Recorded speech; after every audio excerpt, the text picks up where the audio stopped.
Shabbat Shalom. So we began a three-part series of sermons last Shabbat. Don't worry, if you weren't here, you can always go on YouTube and check it out. But we are talking about the great poem Unatana Tokef, which is part of high holiday liturgy, and the key moment of transition within it after talking about the idea of being counted and being measured and being judged, that tefillah, tefillah, and tzedakah can change the harsh decree. And last week we talked about teshuvah and its concept within this. This week we're going a little out of order, simply to work a little bit with the parasha of Teitzei. We're going to talk about tzedakah, because so many different elements of this week's Torah portion are related to the different mitzvot of tzedakah. Tzedakah is one of those unique words that somehow has resisted translation into English. You may have noticed that a lot of Hebrew words we just immediately translate into English, right? We say you're saying a Torah blessing. We use the word blessing, right? We don't say bracha. We say we have prayers. Well, we could say tefillot, but we often say prayers. Words like shalom, however, that seems to be pretty stubbornly sticking around as a word that people know, even if they don't know many other words in Hebrew. And the word tzedakah is likewise a very sticky word. It is holding on to its place within the Jewish vernacular, even as much of the rest of Hebrew is not commonly used. But that, of course, is a double-edged sword. It's great that we're holding on to it, but that also means that sometimes people use it without understanding what it actually means. Just like with shalom, where people think that it just means peace, as though somehow it's war and peace kind of English equivalency, but that's a whole nother sermon. Tzedakah means righteousness. Great. So when someone says that we need to do tzedakah, or you need to give tzedakah, they're saying you need to give righteousness. What does that look like? Because righteousness is a great word for, shouting from the bima, another word that has stuck around. But what does it mean to say that we must do righteousness in the particular way that tzedakah has, it's the space it occupies within Jewish life and Jewish thought? What's that? Charitable acts. Charitable acts. Now, it's very important that we keep the tzedek element, the righteousness to that, because charitable in English usually involves a lot more emotion than tzedakah does. And that doesn't mean that we don't like emotion. As we're going to see in a minute, we actually are very, very important on emotion. But tzedakah does not wait for you to feel good. Tzedakah does not wait for you to feel warm fuzzies about helping other people. Tzedakah says, do it. Get out there. Do something. Donate to the food bank. Help that person stranded on the side of the road. Return that lost item. Over and over, things that are good and righteous between people are commended, whether you like it or not. And charity doesn't quite sum that up. Charity is much more about bleeding heart attitudes. And tzedakah doesn't care about your heart. But wait a minute.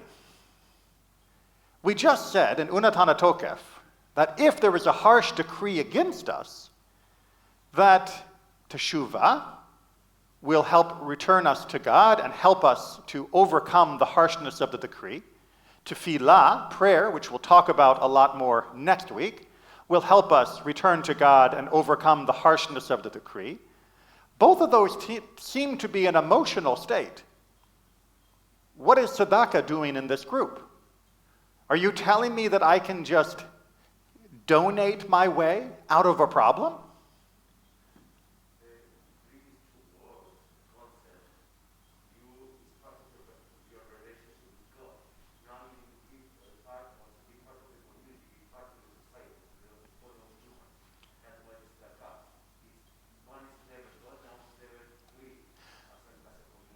So teshuvah and tefillah are a vertical connection between us and God, because we cannot imagine God on our level. And tzedakah is a horizontal level. It is a connecting of us to other people.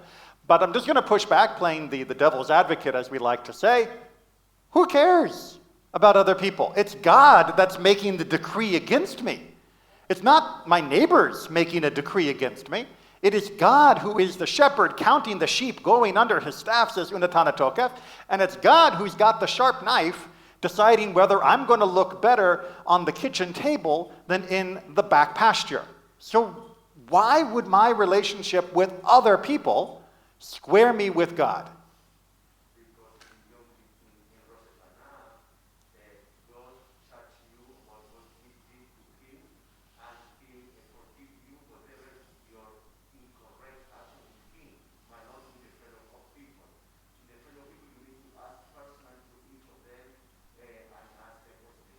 So, when we ask for kapara, for atonement on Rosh Hashanah and Yom Kippur, technically we can only ask for atonement for those things that we did between us and God. Right? If I have failed God in my own personal life, that only affects me and God, I have to ask God for forgiveness. But if I've done something wrong that affects another human being, then God will forgive me once I have gotten their forgiveness first. Right? If I rob a store, I can't ask God to forgive me until I have returned what I stole. It just doesn't work otherwise. God cannot excuse my action until I have rectified my relationship with other people. But there is an additional level to the power of tzedakah in all of its permutations and formulations that is often overlooked. But to understand that, we have to dig a little deeper into why do people sin? Right? Why do people transgress the mitzvot? Why are we in need of atonement and forgiveness on Yom Kippur? Can't we just be good? Can't we just constantly, consistently work according to Torah? What is it that causes us to stumble and fall? And over again, our sages give this another wonderful phrase that often doesn't get translated, the Yetzer Hara, the evil inclination, the evil impulse. Now, this is not the devil. This is not Satan tempting us and luring us into nefarious schemes because he's, trying to get our soul. That's not the conception of anything in Judaism. That's getting borrowed from other faiths. The Yetzer Hara is instead our instinctual actions that are primarily rooted in fear. It branches out from there. Don't worry, we don't stay with fear. But most of us are born with fear. You take a little baby, you make a loud noise. What does the baby do? Why? Because it's afraid. Because the Yetzer Hara is telling us, or telling that child, look out! Look out!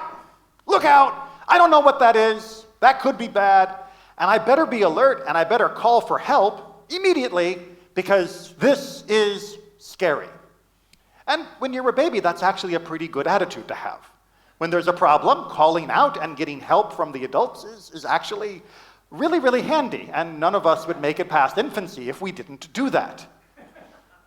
Some of us have trouble making it past infancy if we do it too much, but that's another question. But the Yetzer Hara doesn't stop there. It says that for all things, we should be afraid. Do I have enough food? I don't know. I might run out. I better keep more for myself. Do I have a safe enough community? I don't know. I better take more steps to get rid of people that I'm afraid of, to isolate myself from other people. Do I have enough money? Do I have enough health? Do I have enough status in my community? Am I respected widely enough? Am I protected then from any schemes or mobs that might come against me? Well, I better redouble my efforts. The Yetzer Hara, through fear, generates greed and selfishness and hate and all of the other negative emotions and behaviors that we find in our life. Now, that doesn't mean we excuse all of those as just being the unfortunate byproducts of people still having an infant mind in an adult body. But it does mean when we want to fight those urges within ourselves, we have to understand the tools at our disposal. And one of the most powerful tools at our disposal is tzedakah. Tzedakah is the antidote to fear, because tzedakah tells us to look at those other people that are not necessarily so familiar to us, because after all, if they're familiar, they're family, and that's a whole nother issue.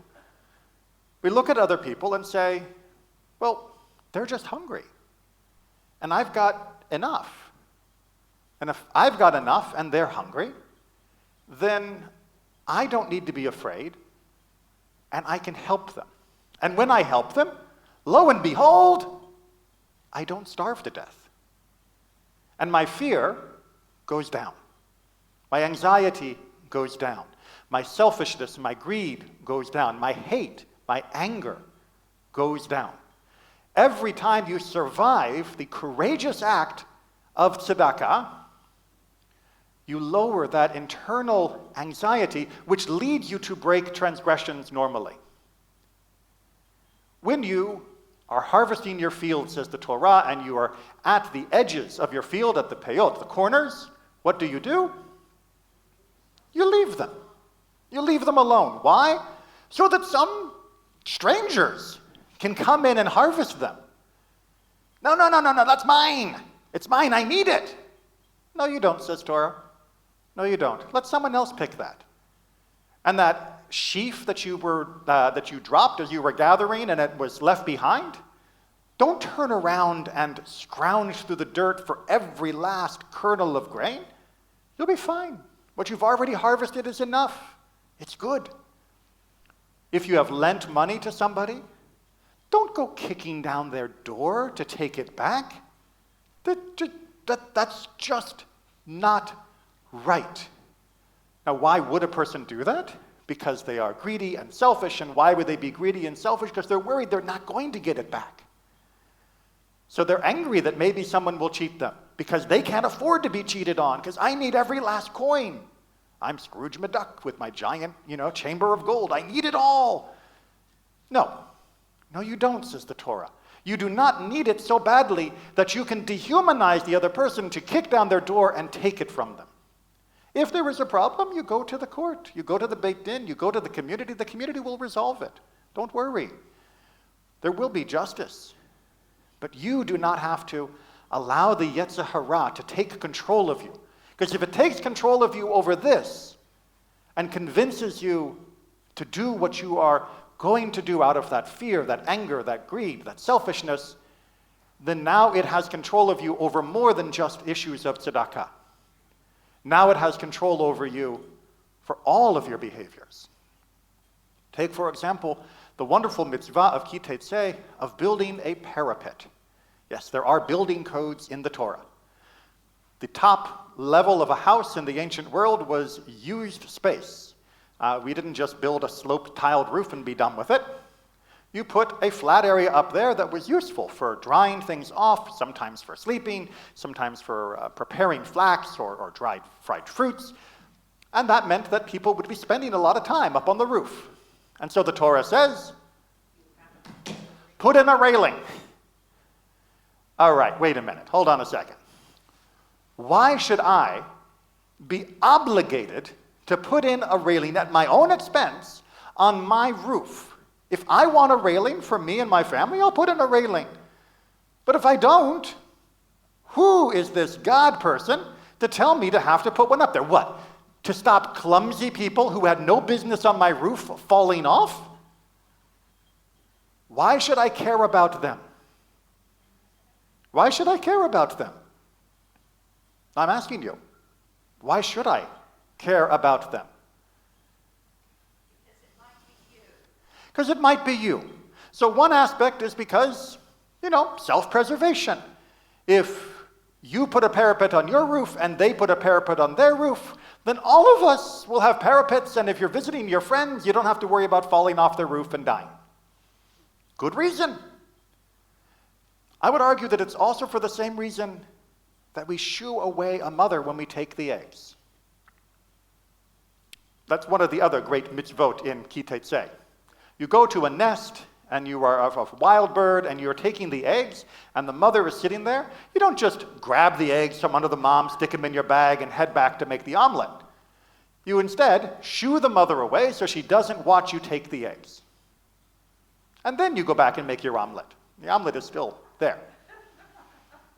Why, say our commentaries, are we concerned about the mother bird? And they say, regardless of whether or not we actually know or even believe that the mother bird is a Disney version of a mother bird with a full emotional state and all of the various psychological intricacies that we know that are in humans, we don't need to anthropomorphize the mother. Instead, what we are doing is by treating the mother as though she were indeed a mother, we are making us treat actual mothers better. But by us taking the time and energy to concern ourselves with the feeling of a bird, which may not have those feelings, we are reminding ourselves to take the time and energy to concern ourselves with the feelings of human beings, which reminds us that they're human beings. And the reason you stick a parapet on your roof is because a person might get hurt. And that should be reason enough alone. Even if you're never going to go to someone else's roof and never have to worry about falling off of their shoddy construction, you should be concerned, well, what happens if someone comes? What if my kids bring someone over after school and they're playing on the roof and God forbid they fall off? You know what? That's reason enough I should put a parapet on my roof. And for understanding that when God tells me when I'm building my roof, I should be thinking about other humans as humans, not as liabilities, not as insurance claims, not as, potentially losing my house because someone sued me, but because I don't want another human to get hurt. That empathy, that understanding that other human beings are not threats and dangers, but that they should be treated with the same dignity that reflects upon the emotional, psychological, and spiritual existence that you have. Because you know how wonderful and amazing you are. But it's hard to know that about other people, right? Because we have that full, rich, internal life that we are constantly part of. We can't climb inside someone else's head and get that same experience, and so we have to act on the idea that we know it's true, even if we don't get to experience it directly. And that empathy, that connection, that understanding of humans as humans, rather than threats, dangers, or obstacles, is much of what Tzedakah is about. And by reminding ourselves that what we do matters to other flesh and blood, living and breathing spiritual creatures that we call humans, we take away the power of the Yetzer Hara to tempt us into our activities. Because one of the most powerful lures of that instinct of telling us to just do what we want because, hey, it's probably safer that way, one of the most powerful lines of argument that it has, what harm does it do? Who's it going to hurt? If you want it, do it. And if someone else gets hurt, well, do we really care about them? I mean, maybe it's not even a person. Maybe it's a corporation that's being hurt. I don't need to worry about that. Stealing a little bit from the big company I work for? Who's it hurt? What's that? Collateral damage. Collateral damage is a wonderful sanitized phrase for saying we killed a bunch of the wrong people. Sometimes, yes, in an actual war, that may be necessary to achieve a final peace that will be able to be enjoyed by both sides of the conflict. But in our daily life, really, collateral damage, that's an okay calculation? No. That is the conniving voice of the Yetzer Hara telling you that what you do doesn't matter because the people around you don't matter. And therefore, act on your fear, your ignorance, your hate, your anger, your greed. Act on that, because why not? In this current situation of our wonderful, familiar COVID-19 situation, we see that a lot of people have been afraid. A lot of people have been worried, and a lot of people have acted out of fear and ignorance. And a lot of people question whether or not we need to build railings, whether or not we have obligations within our community. I should be allowed to do whatever I want. The Torah tells you no. You don't get to just do whatever you want. That's not how this life works. You can't look at other people as though they are just things, and whatever happens to them is unrelated to what you have chosen to do. We have obligations to one another. If the safest course of action is to wear a mask, you put on the mask. If the safest course of action is to get a vaccine, you get the vaccine. If the safest course of action is to get tested to see if you've been exposed, to then contact trace to let other people know that you were, you do that. Because that is tzedakah. And by doing it, we crush that voice of the Yetzer Hara within us that tells you, just do what you want, because no one else really matters and they're probably going to get you anyway. We tell that voice to shut up. And that is what makes teshuvah stick. Because Unatana Tokef knew that it's easy to promise to be a better person, that it's easy to promise to be different, and it's easy to mouth the words of prayer. Again, more about that next week.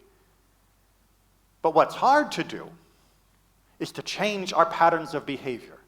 And tzedakah in all of its form, which is more than just writing a check to the food bank, but tzedakah in all of its forms, especially the daily persistent ways that we treat each other with righteousness and justice that shows that we recognize the humanity of each other, that is what makes a lasting impression upon us and gives us the strength, by exercising those spiritual and behavioral muscles, to overcome the temptation to do things that are wrong, both between us and others and between us and God. Tzedakah is a vital element of ensuring that all of our best intentions don't disappear. It is the way that we overcome that instinctual fear. It is the way we show courage, by living in a way that recognizes the dignity, the needs, and the spiritual existence of other humans as humans, equal to us.